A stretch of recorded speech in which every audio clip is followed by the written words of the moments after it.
There are plenty of normal artists out there on the internet just trying to make a living from their passion. On the other hand, certain online artists seem to have a penchant for turning out to be freaks. And one man, or should I say, one clerf, did it way before it was cool. Shmorky went from animating viral videos for one of the most influential websites of the 2000s, and even Adult Swim, to being exposed as a diaper furry fetishist, all because he withheld his schizophrenic girlfriend's medication and recorded her having a meltdown. Tell me if you love me or not, or if you're in on this or not. In on what? While his current whereabouts are mysterious, we know plenty about his past. Born as David Kelly, Shmorky has gone to great lengths to conceal his true date of birth, going as far as to censor snapshots of his personal website from the Wayback Machine and getting the Wikipedia page about him taken down in its entirety to keep people from finding out when he was born. Fortunately, his original Wikipedia page has been archived through a site called WorldWizzy, which in and of itself is a very obscure and defunct snapshot of Wikipedia from 2007. But thanks to the archive, not only do we discover that he was born in 1980, putting him in his mid-40s as of the writing of this video, but it also covers his earliest pieces of animation work. While the page doesn't go into his life before the year 2000, it does list a comic called Living in Greytown as the first thing that got him online notoriety. Now, this comic was very rudimentary and low quality, with it often being completely uncolored and using default fonts and speech bubbles, but regardless, it was good enough for the time to be hosted on KeenSpot, one of the few relatively successful webcomic portals that was active at this time. You see, KeenSpot had just been created that year after a larger and earlier webcomic portal called Big Panda went under, meaning all of their user base were now looking for a go-to website, with that new go-to immediately becoming the most popular webcomic portal, being able to more than double its size in just a couple of years. This massive influx of webcomic aficionados, paired with KeenSpot's business model of sharing the site's revenue with its content creators and having a paying readership, was a very fortunate circumstance for Shmorky. And as far as we know, this was the first instance of him being truly financially rewarded for his work. That's a lot more than most amateur 20-year-old artists can say. So by all intents and purposes, he was doing pretty well for himself. While the page for Living in Greytown has since been sold and repurposed into a canine business, it has been permanently enshrined in none other than WikiFur, the furry Wikipedia. I hope this serves as foreshadowing. With the success of Living in Greytown, Shmorky went on to create even more webcomics, such as Purple Pussy, which is about a purple cat, by the way, just so there's no confusion. And once Living in Greytown came to an end, it was succeeded by a spin-off about one of the main characters, Lizard. Nowadays, the website for the Lizard comic leads to some Russian website, and the Purple Pussy one has been replaced with an ominous "Purple Pussy is coming soon." What is still accessible, however, are the very positive reviews of Shmorky's work, along with a couple of animations he had posted to Newgrounds that got a decent amount of views for the website standards. To put it simply, people liked Shmorky and his work a lot, despite how simple and amateur his stuff was. But even at this point, it was also clear that Shmorky had a much less, shall we say, advertiser-friendly side to him. On his website, which, although archived, is extremely difficult to use due to how limited the snapshots are and how ancient its web design is, all of his comics are listed along with an age rating. While Lizard, his most popular comic at the time, was listed as PG, he also has plenty of comics that are listed as 17+, or being for mature audiences. One in particular, titled Smut, was written under the pseudonym Cave Deli, an altered version of his real name, and it focused exclusively on depicting not safe for work imagery. In one of the comics, Shmorky draws himself as some kind of goblin with a top hat, saying that he hates doing not safe for work drawings, but changes his mind whenever he gets a paycheck. The implication here is that Smut, along with other not safe for work comics, are done as commissions and not because he wants to do them. However, from my understanding, when people commission not safe for work art, it's usually for their own consumption and it contains specific imagery of their liking, whereas Shmorky's Smut comics are very much in line with the rest of his work and their themes and humor. It's also worth noting that he did a lot of these. Every blue number here is a new Smut strip. There's like 3 years worth of them. I doubt anyone paid for this many commissions, especially this early on in his career when he was still very much an amateur and not that well known. Additionally, as his page showed, this was just one of multiple mature comics, to the point where they by far outnumber the comics that aren't mature. Lastly, there are an awful lot of strips that are parodies, quote unquote, of not safe for work furry art, and by that, I mean they're just regular, not safe for work furry stuff, but with some weird aspect shoehorned in. However, probably because he knew the not safe for work stuff was a lot more off-putting than his regular stuff, he focused his time on getting better at animation, and began grouping his more marketable skills under the name of Shmorky, even creating an entire dedicated website just for it. To bolster his separate identity as Shmorky, he even came up with a fake origin story for his name, claiming that it was originally the name of a real-life animator from the 50s. It's kind of hard to overstate how fortunate Shmorky's position was back then, since nowadays days, most Gen Alpha kids online don't even know what shockwave flash is, let alone how prevalent it was in the early internet. Before the early 2010s, when animation was still huge on YouTube, as a matter of fact, before YouTube even existed, the entire internet ran on Flash, an Adobe software platform that was used for pretty much anything, from animations on websites like Newgrounds to games on sites like Congregate, all the way to entire websites running on it, which, by the way, was the case with YouTube, at least in the very beginning. This, in turn, meant that if you really knew your way around Flash, the online world was truly your oyster, and you could find work anywhere. So, after shopping his work around for a while, Shmorky eventually found himself in business with the website Something Awful, which at the time was one of the biggest and most profitable websites online. During the last decade, it seems like every online content platform has adopted a subscription business model, even if it's only a partial one. But way before many of the major social media players even existed, Something Awful was charging users a basic subscription fee in order to stave off spam bots and toxic users who would troll their forums. This made the owner of the website, Richard Kiyanka, also known as Lotax, very rich, and consequently, it allowed him to reach out to the people whose work he enjoyed and get them to work for him. One of those people happened to be Shmorky, who started working on a series of animations called The Flash Tub, a new edition of which went up every 2 weeks or so. But that wasn't all. You see, Lotax liked Shmorky on a personal level, so much so that due to feeling bad about how terrible his living conditions were, he had Shmorky come live with him. When Something Awful got itself an office, Shmorky and Lotax worked alongside each other every single day, and the two grew increasingly close. This was the de facto golden age of Shmorky, as he was beloved by everyone at Something Awful. Oddly, he never used his prominence to get exposure. If anything, he actively tried to conceal his identity to stay as private as possible. But despite his relative anonymity to the internet at large, he grew something of a cult following, as several of his comics and animations went viral. The first of which being relatively obscure now, but at one point in time, it was all the rage: Zalgo. Before it went the way of every other creepypasta and was saturated to death with increasingly worse revisions, Zalgo was first mentioned all the way back in 2004 in one of Shmorky's comic parodies, which he tucked away in a secret subsection of his website. The comic itself is pretty simple. It's an Archie comic strip, but the text bubbles have been replaced with ominous references to Zalgo. It became a meme on Something Awful and eventually made its way to 4chan's random board, where it gained its own life, being worked into these comics where everything gets distorted and the text is digitally corrupted to signal that Zalgo is coming. It reached peak popularity around 2009 when videos were being made to accompany the comics, and interestingly enough, they often featured Garfield, as in the cat, I hate Mondays, love lasagna, you know the guy. Keep in mind, this was years before any of William Burke's Garfield horror parodies that got really big, as well as the Lasagna Cat ARG, which makes me think that both of them were influenced by Zalgo, even if indirectly. Despite his creation being so influential that it spawned nearly 2 decades of variations and other successful art projects, Shmorky was really taken aback by all the reinterpretations and changes that the concept underwent, saying, "I just made it up. It has nothing to do with Lovecraft. I'm not nerdy enough to make those kinds of references." And seeing it become a meme kinda killed doing further Zalgo edits in the future, for me anyway. Zalgo wasn't his only contribution to the early internet meta either, as in late 2006, another meme was born out of Something Awful, as a post compiled Yahoo Answers pages with particularly funny entries. A few months later, Shmorky dropped a new edition of The Flash Tub, and it included animated versions of each of these questions. Funnily enough, the text body of this post lists anime pedos, racist, and fart lovers as the scum of the internet, and coincidentally, Shmorky can eventually be made to fit into all 3 of those categories. Regardless of any of that, one of Shmorky's animated Yahoo questions, namely, "How is Babby formed?" was cut from the original video and re-uploaded to YouTube, where it now sits at a little over 2 million views. Also in 2006 came 2 other notable creations from Shmorky, one of them being the Furious Famicom, an animated parody of the angry video game nerd, and another one being a comic of his, with this one basically setting out to make fun of all other opinionated comics that set out to make the author's opponents look stupid, which is a precursor to what would eventually be called Smuggies. At this point, Shmorky's comics had changed a lot, now taking on this kind of softened, almost CalArt style, the kind you'd see in a lot of mid-2010s Cartoon Network shows, which became especially popular due to how easy it was for amateurs to replicate. This style was eventually enshrined by Shmorky into a set of characters that he called Clerfs, which are these little genderless, furry-looking beings that he used as the basis for all of his drawings from that point onward. This was a far, far cry from the crude, sometimes hideous newspaper comic strips that Shmorky was originally known for, and although he retained the support of the majority of Something Awful, some people started to grow suspicious of the changes he made to his art style, thinking that they could be reflecting his personality in some way. One unsung hero decided to follow up on this suspicion and managed to find Shmorky's old smut comics from 2003, only to then also discover heaps of Shmorky's self-insert furry characters wearing diapers and pissing themselves. Through the now defunct Dave Kelly Central website, you can also find a curious connection to another online handle,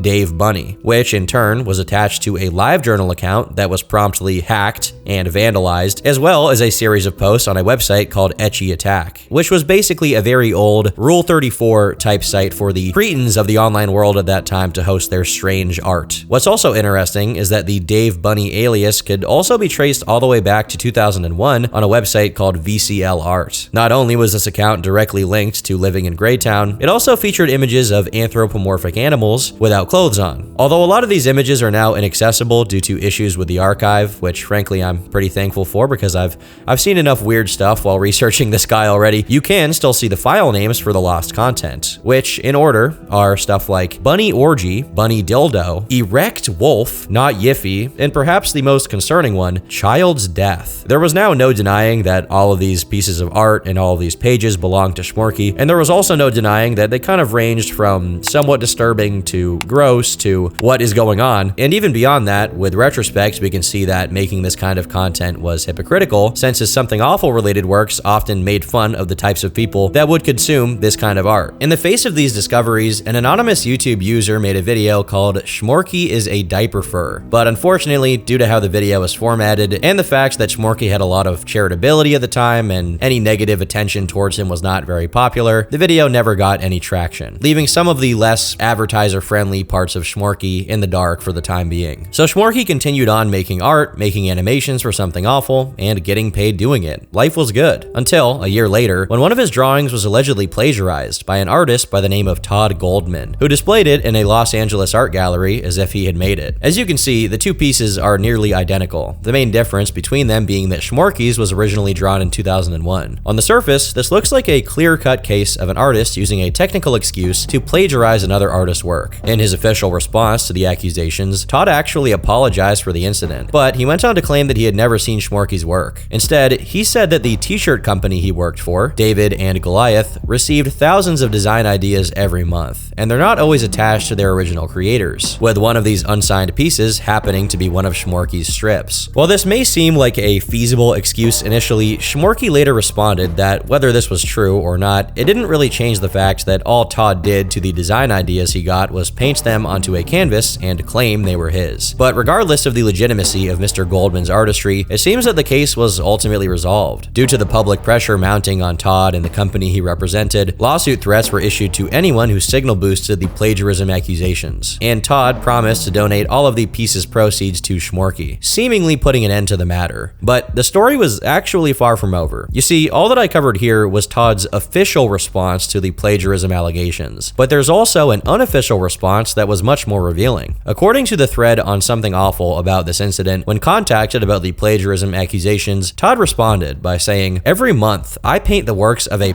file. This week, I chose the work of Dave Kelly. He's a huge infantilist furry. This is someone who draws baby anthropomorphic animals in disgusting situations. I'm not kidding. Once again, his name is Dave Kelly, and this is his page full of his lovely art. There are even some photos of the artist himself." Now, the link that appears right before this message is dead, but it was archived. Not only are there more furry self-portraits of Dave Bunny doing a lot of unsavory activities, but there are also other strange images here that appear to be Shmorky exposing himself to the camera, although their true origins were still murky at the time. If baby fur self-portraits where you're wearing diapers weren't bad enough for people who saw this, there were also a couple of what seemed to be chat logs of some kind of server. The first one showed someone named Bakaboo relentlessly attacking and humiliating Shmorky, prompting everyone else in the chat to defend him. The second one had Shmorky admitting that Bakaboo was him on an alternate account, implying that he had made an alt account to attack himself just so that he could see other people defending him. But despite how weird all of this made Shmorky look, it somehow wasn't subject to further investigation from the goons. And yes, that is what Something Awful users call themselves, goons. It would take another 4 years for an unknown user of the Encyclopedia Dramatica to create a page for Shmorky, exposing him for being a baby fur using other images that I presume also came from the same dump that Todd linked to. The page claims that Shmorky excused these images as being commissions because he had to. But who's really going to commission images of Shmorky himself as a fur furry in diapers. Unlike Todd's email, which was a one-off that only appeared in one thread, the Encyclopedia Dramatica page would stay up, like a prophetic monument to Shmorky's untold degeneracy. But once again, all of this flew under the radar and failed to affect Shmorky's career, as in that same year, he actually managed to reach new heights of recognition when he animated a video called Telephone Dog, which now sits at 2 million views. His reputation on Something Awful was still undisturbed, so much so that a couple of years later, he joined Low Tax on his gaming channel, Gaming Garbage, and for a hot minute there, it seemed like the channel was well on its way to becoming a relatively successful one. That is, until the metamorphosis began. As early as just 1 year after they started frequently making Gaming Garbage videos together, Shmorky's voice changed from its normal sound— what is this game again? It's Cry of a Crisis. I am Rich Low Tax Kayinka, and with me is Shmorky. to a high-pitched nasal squeak, almost like a cartoon character. Hello, ladies and gentlemen. This is just Shmorky again today, and today we play. This voice change also coincided with even more interesting changes in Shmorky's persona, as Something Awful completely lost its relevance in the early 2010s due to the rise of much more polished and active competing social media sites. He slowly stopped caring about maintaining his identity from his time on the forums, and began embracing his other side. Over on Tumblr, he took up a new name and began making a bunch of Clerf comics, often on the topic of gender and transgenderism, which also prominently depicted his characters in romantic exchanges with each other. It was also around this time that Shmorky began deliberately hiding his own age, as well as taking on the new identity of Daisy K, and making a habit out of wearing wigs and hats to conceal the fact that he was bald. Regardless of how jarring this whole thing was, the majority of Shmorky's community was now from Tumblr, as Something Awful was on its deathbed by this point. So during this period, Shmorky's new identity was pretty positively received. Meanwhile, he kept getting better and bigger animation gigs, 2 of them being animated renditions of Game Grumps episodes, which have since been made private, one of them being a cartoon for a TV show called Aquabats, and another one being a fully animated version of the This Is Fine meme, which was done for Adult Swim and currently sits at 6.5 million views on YouTube. As far as being recognized as an animator, Adult Swim is a pretty prestigious place to have your work. However, the dissonance between Shmorky and the Gaming Garbage channel audience was becoming increasingly unsustainable, so he further pivoted towards Tumblr, and at the same time, he also released an autobiographical comic depicting a very disturbing event. In it, Shmorky describes how he went through a rough patch after graduating in the year 2000, supposedly because the dot-com crash made it difficult for him to get online work. It's implied here that he got kicked out and had to live with some relatives of his during this period, and one of them, his uncle, is described as abusive, prompting Shmorky to try and find someone else to live with. So he hopped online and asked his online acquaintances if someone was willing to take him in, and promptly found someone. After giving this person his car as compensation for the months of rent he wouldn't be able to afford, the comic goes on to depict that this person he was living with was blackmailing him for sexual favors during his time there. It gets pretty graphic, and during Shmorky's retelling of events, he even claims that his friends didn't believe him when he told them about what was happening, and to escape his living situation, he had to go back to his relative's house. At this point, Shmorky describes himself as becoming extremely depressed, depicting himself as sleeping on a couch with junk food wrappers all around him. Supposedly, things got even worse at this point in time, with his uncle getting angry to the point of physical violence. And once again, Shmorky ran away and had to find someone else to live with, where at that point he took, and I quote, every commission he could get, no matter how uncomfortable it made him. Now at the time, a lot of people felt bad for Shmorky, expressing how horrible of a situation this was. Meanwhile, others expressed a certain level of distrust, especially given the fact that he depicted himself as having to take any commission he could get, despite the fact that it's clear a lot of that not safe for work art was not done for commission, but instead done by himself out of personal interest. But criticism about Shmorky was once again pretty silent for the time being. That is, until 2016, when a new video went up on the Gaming Garbage channel titled Why Shmorky is No Longer With Us. While the video itself focuses exclusively on his jarring voice change, people were pretty shocked by a comment that Low Tax left under it. I'd like to point out that when Shmorky's girl or boyfriend was claiming that I hurt my children and was part of a Wiccan cabal that distributed illegal tapes that her father filmed of her as a kid, he messaged my wife and said that he was scared for his life. We then spent the next 8 hours trying to figure out where he lived and get the cops to show up to defuse the situation and hopefully take her away, as she was threatening to kill him. Every time the cops came, Shmorky refused to talk with them because, as he told my wife, he was too scared. But, and I swear to God God this is true, he said he was silently mouthing the word "help me" to the officers, but unfortunately they didn't catch it. After spending the whole night trying to help him not get killed by his girlfriend, Shmorky finally manages to get himself to safety, at which point he stopped communicating with Lotax and his wife altogether. Instead, he went online and talked about what happened on Tumblr. And although many people sympathize with Shmorky's situation, Lotax closed off his comments by saying, never mind the fact that the whole reason his partner went nuts was because he made her stop taking her anti-schizophrenia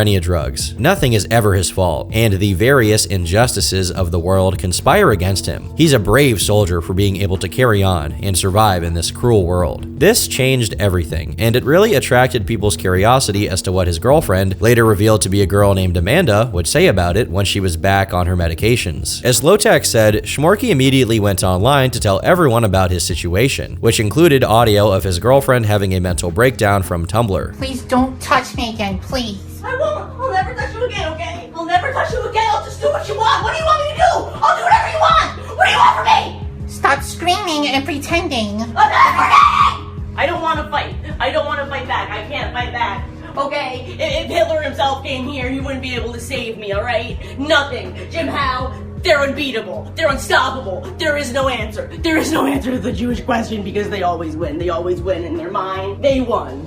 Look, I don't want to put you in an institution, but I want you to get help, okay? The goon speculated that his objective of sharing this was to make her look as bad as possible and to make himself look like the reasonable party. However, with the claims made from Lotax, people began to speculate that Shmorky could have created this situation himself. Eventually, someone made a post on the Something Awful forums asking about what happened to Shmorky's girlfriend, and about 10 posts in, she actually showed up. In her first post, she claimed that she had fled their apartment in Washington and gone to stay with her parents because she didn't want to be institutionalized as a consequence of what went down. After explaining that she had already found herself a job and was doing fine for herself, she updated others on Shmorky's status, claiming he was now living in a trailer in the middle of the woods with his parents. And according to her, it was the kind of place that would make Charles Manson pale. I went there once with Shmorky to meet his parents and brothers. The trailer isn't in a town or trailer park. It's just deep in these dark, thick woods, down an unpaved trail with no civilization for miles and miles. He never shut up about how much privilege I had compared to him because he grew up in a trailer and no one cares about trans people in trailers. His family was very off. His mother is a short, trollish looking woman with red hair and a very shrill voice. His father was an old diabetic, wheelchair-bound man who just mumbled unintelligibly, not even making real sentences. He would say things like "fish fly high while the bumblebees cry" at random. I don't think he had dementia. I think he was just really high all the time. There was a weird thing on the wall of the room Shmork and I slept in. 3 children's drawings of gravestones, one with Shmorky's name, David Kelly, and his brothers, Chris and Lance. The gravestones had the year each was born, and that's how I found out Shmorky was 35 years old as opposed to 32. Why he felt the need to lie about such an insignificant number of years, I'll never understand. The trailer was kept the same way Shmorky likes to keep his house. A hoarder's paradise. Stuff everywhere. Kitty litter, piles of newspaper, old videos, all just thrown about. Meanwhile, the bathroom was so dirty you couldn't have paid me to take a shower in there. Interestingly enough, Shmork's parents were the Christian conservative type, and they called him David. Based on her description of the trailer being a cross between Resident Evil and the Final Fantasy house, you'd think that Shmorky was doomed from the start, but this really isn't the case. His brothers, Lance and Chris, apparently both lived normal lives despite their upbringing. She also added details about what it was like to live with Shmorky. For example, whenever they were going to leave the house, he spent an hour in the bathroom meticulously putting on makeup and positioning an extremely cheap yarn wig on his head, and this was such a common occurrence that she had to pee outside multiple times since she absolutely couldn't bother him during this process. However, when they did leave the house, she had to drive him and do everything for him because he froze like a deer in headlights whenever he was around people who weren't his crew. According to her, this happened when he threatened to take himself out if she didn't take him to City Hall to change his name to Daisy, which he apparently needed to do because Facebook was asking him to use his real name, and he didn't want to put David there. Regardless of the lengths he was willing to go to for his real-life transformation into his clerf Sona, Amanda describes him as being very confusing and inconsistent, sometimes screaming at her for not treating him in a sufficiently feminine manner, other times accusing him of treating her like he was a pussy. This also didn't stop him from endlessly going on about gender politics and fantasizing about the day that women would take over by force. Additionally, he was extremely insecure and obsessed with his self-image, refusing to wear anything that wasn't his own merchandise with his clerf Clirf characters on it, and going as far as to have Amanda sleep in a different room because he didn't want to see her without his yarn wig on, despite the fact that she very well knew that he was bald. The other reason they'd have to sleep in different rooms is that he had night terrors, which Amanda talked about since she, occasionally in the dead of night, heard frantic squeaking coming from his room. His obnoxious behavior and insane lifestyle wasn't limited to her either, as before he parted ways with Lotax, he'd apparently sleep in every day, get to work late, and when Lotax asked him to do anything, he claimed that it was a waste of his time and talent. In part, this kind of made sense because Something Awful was very much a dying medium at this point in time. But don't let that distract you from Shmorky's true motivation for refusing to work: his own laziness and ego. According to Amanda, he even turned down job offers from Cartoon Network and Nickelodeon because he demanded full creative control and wouldn't let them make any changes to his work, which in his case would necessarily be explicitly centered around his gender-related beliefs. When he was finally fired for his complete recklessness, let alone the fact that at this point, his animations and Something Awful at large were no longer making any money, he simply came home and informed Amanda that she was now going to pay for half of the bills. When she told him he should look for a job, he began screaming at her about how no one in a regular job would respect his pronouns, and that he deserved something better since he was an artist. To make matters worse, whenever he did take on actual animation work and made some money, it went away as quickly as it came by. In one of her posts, Amanda claims that shortly after his Adult Swim gig, she traveled to see her family, and during that time, his neighbors told her that he'd been hanging out with tweakers and had tried meth. Not much longer after, all $7,000 of the Adult Swim money was mysteriously gone, and his situation was so dire that he resorted to lifting Amanda's debit card out of her wallet while she slept to go shopping. As you can probably imagine, Shmorky's sensibilities were, indeed, seldom respected, since the couple was living in rural Missouri. As Amanda puts it, the average person in Pleasant Hill, Missouri did not know about microaggressions or pronouns or any of that stuff, so there was a mini meltdown every time some poor teenage donut shop employee uttered the word "sir." At the end of the day, the person who always lost was me, because I'd be the one who had to hear him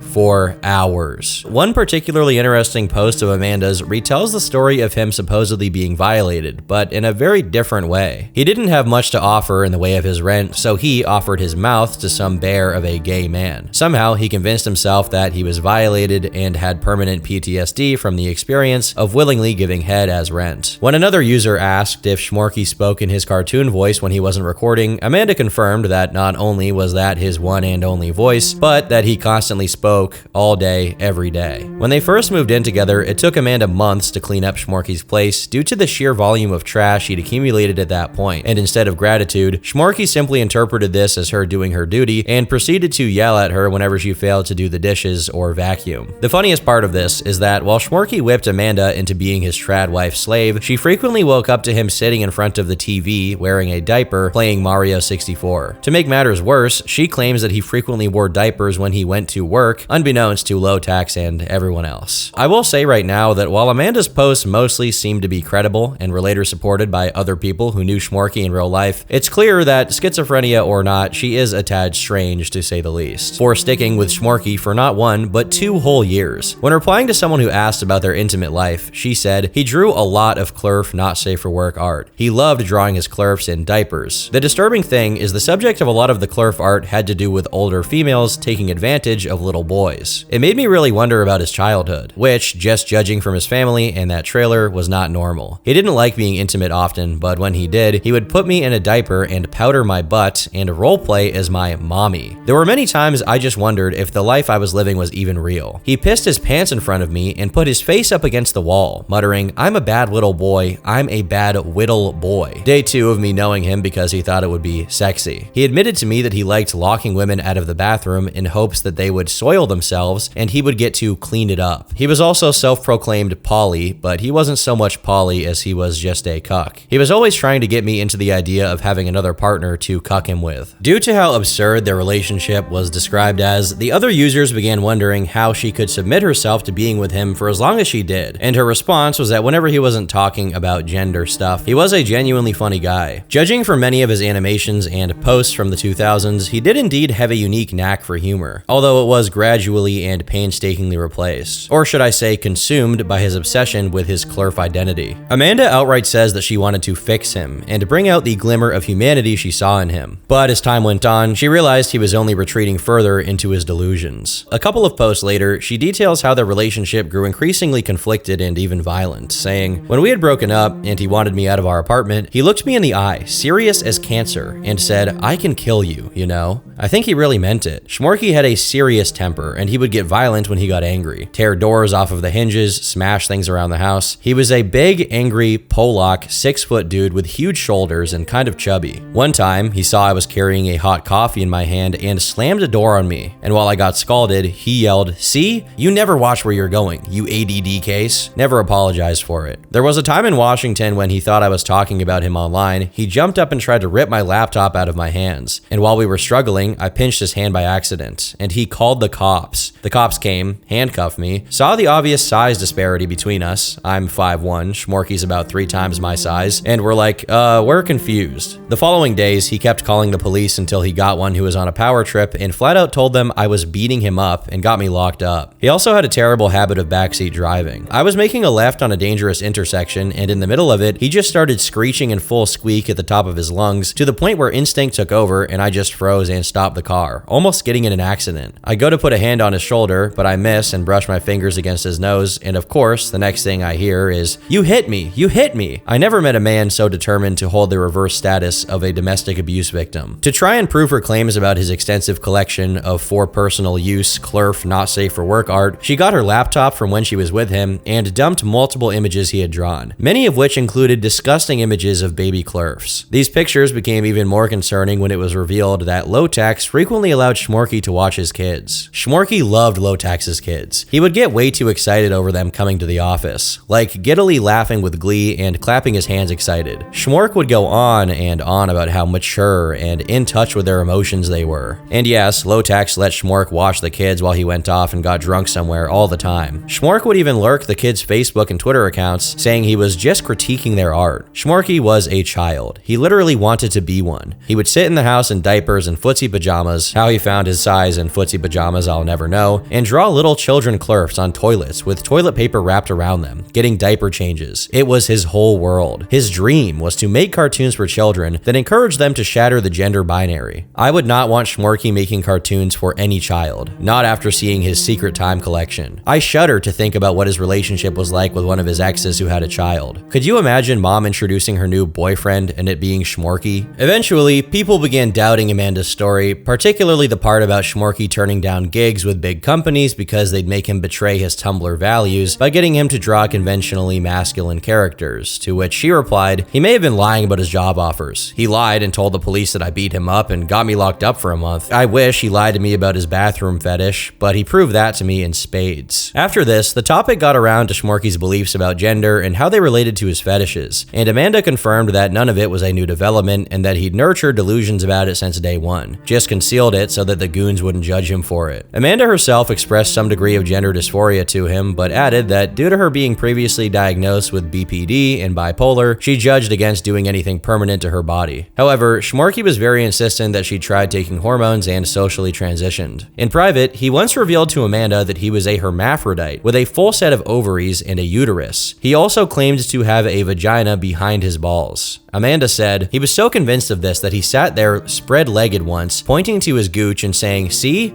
You can kind of see where the opening is." And I'm like, yeah, I can totally see it, even though there was nothing there but normal man gooch. During intercourse, he would want me to finger him there, and even got a period every month and swore that he was crampy, bloated, and moody. He was always moody. I had to excuse him being extra verbally abusive once a month because it was that time of the month. Despite all of his eccentricities, Shmorky retained very high self-esteem, telling Amanda that he had dozens of stalkers, composed of men, women, and everything in between, who were all tripping over themselves to get into a relationship with him due to how pretty he was. Mind you, this guy believed showering wears away at your skin and only did it once or twice a week, and during the days he didn't shower, he made sure to wear the same underwear every day. That is, when he was wearing underwear and not diapers. The rest of this original account from Amanda hasn't been properly archived and is mostly inaccessible now, but the Shmorky debacle continued over on infamous gossip forum Kiwi Farms. Since Amanda's last update was a few months old at that point, someone else who closely followed Shmorky for a long time, claimed that he was now working at a Wendy's and no longer living with his parents, and that recording his girlfriend having meltdowns after he withheld her schizophrenia meds wasn't a one-time thing, but apparently something he made a habit of doing to discredit her as much as possible. Additionally, this poster brought attention to Shmorky's claim that it wasn't that his voice used to be normal until he started doing the squeaking cartoon voice, but that he had digitally lowered the pitch of his voice. This is clearly another instance of him rewriting history to pretend that he's a real-life Clurf, as not only was his voice actually normal in other people's recordings, who would have no motivation to digitally alter it, but it's not just the pitch that changed, but also the inflection, which took on an obviously cartoonish tone by 2014. A bit later, Lotax himself joined the thread and gave new details about his relationship with Shmorky. According to him, Shmorky was indeed normal at one point in time, save for the occasional cat piss odor coming from his clothes. However, in the early to mid-2010s, his voice began rising in pitch, and he began wearing the yarn wig along with his girdle and a cape. Yes, an actual cape.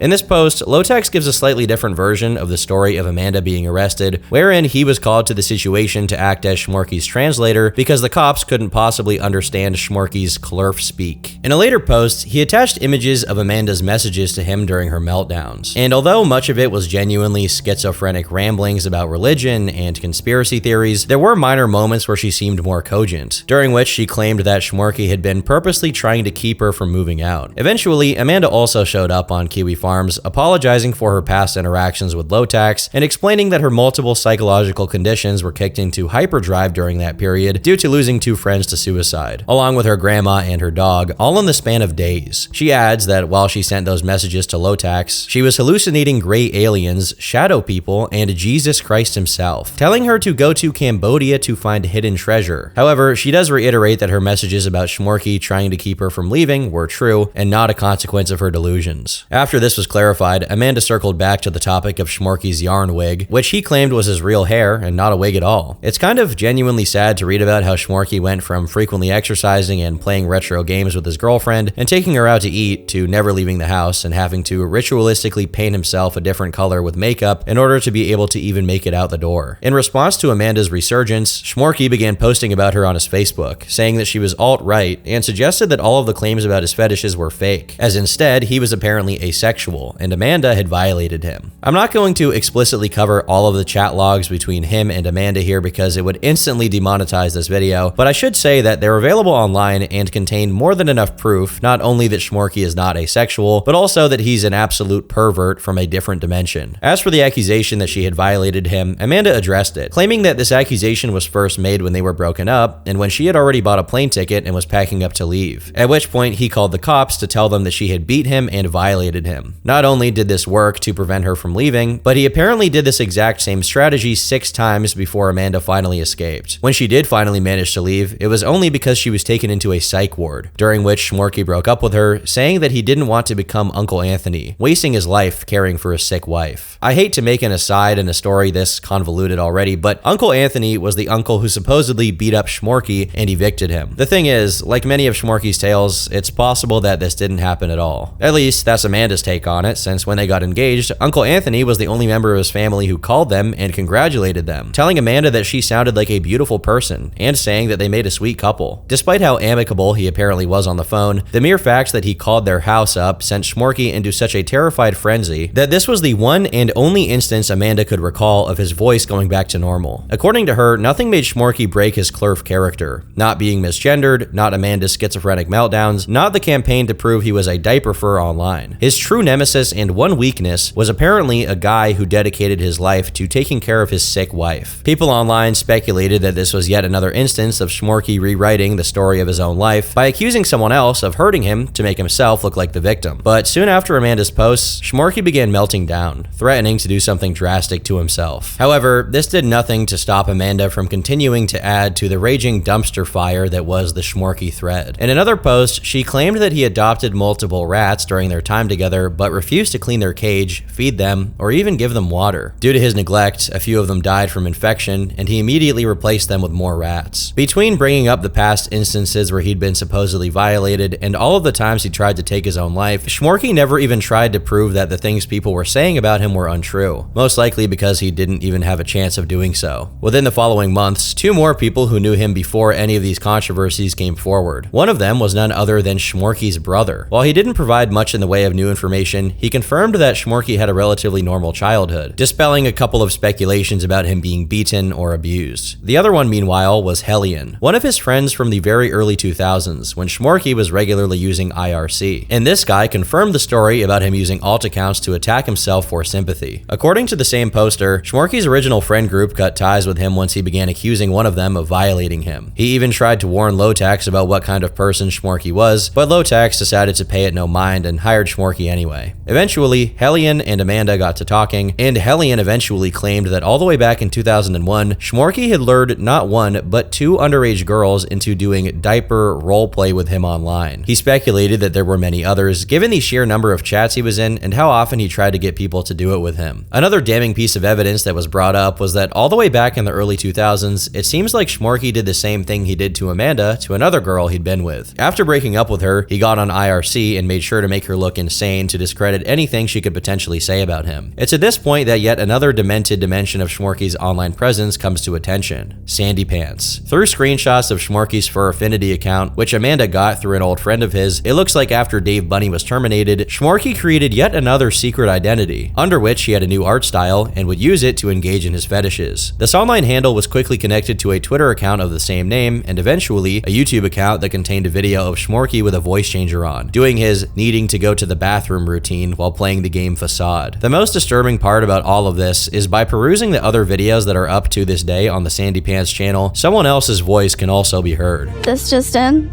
my butt. In related news, there were some farts. As you can hear, this is not Shmorky with a voice changer on. This is definitely a girl, and while this is very speculative, she also sounds quite young. If this wasn't bizarre enough on its own, more Sandy Pants art kept surfacing, and every time a new image showed up, the more damning it seemed. Here, we have a character sheet that's labeled from 2011, when Shmorky would have been 31 years old. It describes Sandy's age as somewhere between 6 and 20, and not only establishes she's dating an older guy named Jacob Wolf, but also specifies that she likes to tease older men. Among the many other comics associated with the Sandy Pants handle, there was this drawing of Sandy with her boyfriend with his hand on her shoulder, which, despite not featuring anything obscene, is some of the most creepy stuff here. It was also found that prior to the Sandy Pants handle, the Fur Affinity account attached to the Sandy Pants content was named Peaches the Puppy. Up until that point, due to how different the art styles were, many people doubted that Sandy Pants was indeed Shmorky, but this really sealed the deal. Not only did Amanda show that the Peaches account was mentioned by Shmorky in his chat logs, but another user provided emails sent directly from his personal email asking for someone to record themselves saying things like, "Hello, my name is Peaches the Puppy and I'm 12 years old, and I like going potty, I like poop in my pants, PP time." In their investigation of the handles, they also found Sandy Pants' F-List website, which is widely used by furries to list out the fetishes they have. Here, we have incest, diapers, hyperscat, infantilism, babysitter, age play, underage characters, and coercion/blackmail. What a wonderful time to be alive. Setting aside all of the speculation and sleuthing, someone eventually came forward and claimed that a friend of theirs, who was 16 at the time, was approached by Shmorky, who proceeded to send them not safe for work baby art and attempted to have intercourse with them, calling it his secret time. This other victim of Shmorky's also joined the farms under the username Carefully and shared a cursed picture of Shmorky's room at the Something Awful offices. Here we have what appears to be a children's bed with various plushies on it, some Super Mario Logan stuff going on there. I do like the cat, I'll say that. Nice cat. Probably the only good thing here. And of course, we also have Shmorky's original character, a Clurf in plushie form, along with what appears to be baby versions of some Mario characters. Although with some of these plushies, it's hard to tell if this is a baby version or a small version, chibi version. You never really know with Shmorky. Around the same time, there was also a second massive chat log dump with more Clurf role-playing and mommy dynamics. Here's a little blurb from a random page. Daisy stops squirming. He can feel himself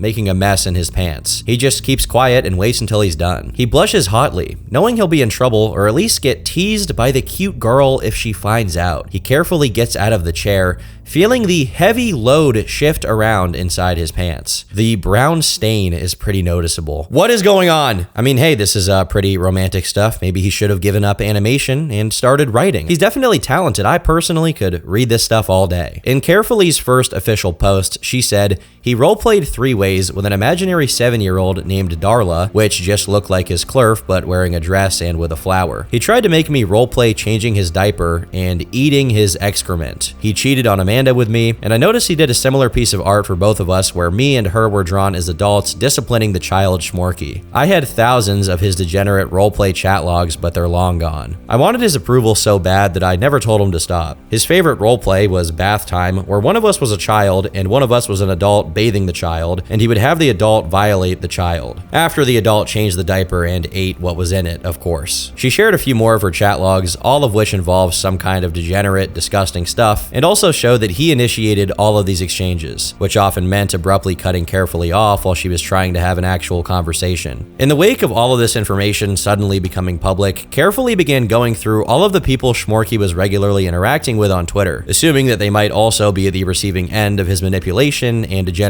roleplay. According to her, she found 5 underage people that she speculated he was potentially running the same routine on. But feeling that a siege was closing in on him, Shmorky decided to go scorched earth on his online life. First, by posting a comic alluding to taking his own life on Tumblr, then making a series of tweets attempting to discredit the allegations against him by claiming they were all the product of homophobia and transphobia. But of course, he did not address any of it directly. Lastly, over on Facebook, he posted a geolocated status that showed he was at the hospital, which was later revealed to be because he had indeed made an attempt on his own life and was being kept under observation. What remained of Shmorky's Tumblr hug box continued to delude themselves that this was somehow an arbitrary smear and harassment campaign against Shmorky for no other reason than his gender identity, ignoring all of the evidence that he was an incestuous, zoophilic, fart, poop, and pee fetishist who serially preyed on mentally ill girls and abused his girlfriend for 2 years. On January 6, 2017, he made his last post to his Patreon announcing he was leaving for good, but not before sharing several of what he called his hospital doodles. And just like that, down went Shmorky. After 2 decades of carefully cultivating an online presence and putting quite a bit of effort into his drawings and animations, his delusions and his strange proclivities ultimately got the best of him. Even Lowtax, the man who was largely responsible for whatever success Shmorky had for over a decade, had completely abandoned any hope that Shmorky would ever be rehabilitated or redeemed. On Twitter, he shared an image of his daughter's rendition of a Clurf, obviously making fun of Shmorky's taste for loaded diapers. After his threats to take his own life, Lowtax dedicated an episode of Gaming Garbage to Shmorky, and when I say dedicated, I mean ridiculing his many threats to do something drastic for attention. This was an interesting development, since prior to all of this going down, Lowtax was generally pretty tolerant of, let's say, people with alternative lifestyles. But once he got a whiff of how people from Kiwi Farms behaved, he began actively incentivizing his forum to engage in the same shenanigans, saying that that's what they should have been doing all along instead of being afraid of Tumblr. This controversy got so much traction that even other furry ABDLs, meaning adult baby diaper lovers, decided to publicly denounce him and clarify that they would never touch or text an actual minor. How screwed up do you have to be for the diaper fetish furry community to excommunicate you? From former associates and friends to the general DeviantArt community at large, everyone was coming out of the woodwork to call him out and separate themselves from his brand, just to make sure that no one mistook their silence on the issue for Shmorky support. Good on them for being vigilant, I guess, because one of Shmorky's associates, Brandon Wirtz, or Party Doge, who was believed to be a silent contributor to the Sandy Pants account, never spoke out. Casey Green, on the other hand, who was known to be a friend of Shmorky's from years prior, did publicly disavow him. In the meantime, while many people thought that Shmorky had either succeeded in his attempt or had been confined to a psych ward, forum users attentively surveilled the accounts believed to be his, and quickly realized that he was still active, using his Sandy Pants account on Ink Bunny to claim that he wasn't Shmorky, which of course no one really believed. Over the next few months, and to some extent to this day, Kiwi Farms users became paranoid about every furry artist potentially being Shmorky secretly returning to the crime scene, and they definitely had reason to be paranoid. In April 2017, seen by closely examining a Twitter account called Regibald, which was created back in 2012 and seemingly only ever posted about Shmorky, sleuths found account after account after account that followed the exact same pattern to a T. Most of them joined in 2012, they all followed Shmorky, only ever talked about Shmorky, all had similar and Shmorky-ish sounding names, and they all followed each other. I personally went through what they found and counted 47 of them, but there may be more that we just haven't heard of. Shortly after these accounts were discovered, someone found an account on Pixiv that had a similar art style to Shmorky under the name Anne. However, as soon as the account was shared on the KF thread, the account was taken down, which would only happen if whoever owned the account was indeed Shmorky, who took it down as soon as he noticed he'd been found out. As far as I know, this was the most dead to rights case of a Shmorky alt caught in the wild, as even their posting styles were identical. While new Shmorky activity was pretty scant, that didn't mean new information about Shmorky's older activity stopped surfacing. As late as 2018, Amanda spoke about getting in contact with a friend of Shmork's who told him that many years prior, Shmorky had been caught trying to do erotic roleplay with a 14-year-old. While there's no evidence for it, it doesn't seem that Amanda was being a total schizophrenic poster in this particular post, and since the rest of the stuff she provided up until this point did pan out, it could very well be true. Evidence that Shmorky would interact with someone that young is that another baby fur enthusiast claimed that they used to ERP with him on a website called YifNet when they were 15, and Shmorky would have been in his early 20s. It doesn't seem like this is someone who would lie about that to make Shmorky look bad, since this is clearly someone who still admired him, which kind of makes it even more disturbing. Amanda's perspective on Shmorky is that he was most likely now living with his mom, while others thought that he had actually died by this point. Unfortunately, Lotax never got to see how Shmorky would ultimately turn out due to his unfortunate passing in 2021. Shmorky, on the other hand, does seem to be alive, since there's evidence his phone number is still in use, at least as of mid-2023. One thing's for certain though, his legacy was definitely kept alive through Stone Toss of all people. Being an artist himself and into the general lolcow scene, Stone Toss framed his character drawing style as a parody of Clerf's, which he instead called Frolks. Given that Stone Toss is diametrically opposite to Shmorky when it comes to politics, to say this is ironic is an understatement. Shmorky is quite unique in his own right. The self-consuming artistic delusions and cartoonishly high-pitched voice of Chris Chan, the bizarro white trash background of Cyrax, and the sexual obsession with peeing of Daniel Larson, not to mention the sheer lifespan of his career, since he maintained an online presence for over 2 decades. He's truly one of a kind. All one can hope is that he's never allowed to communicate with a minor ever again. It's highly unlikely that he'll ever come back to the internet publicly, but given his propensity to return under aliases, who knows? He could be among us right now,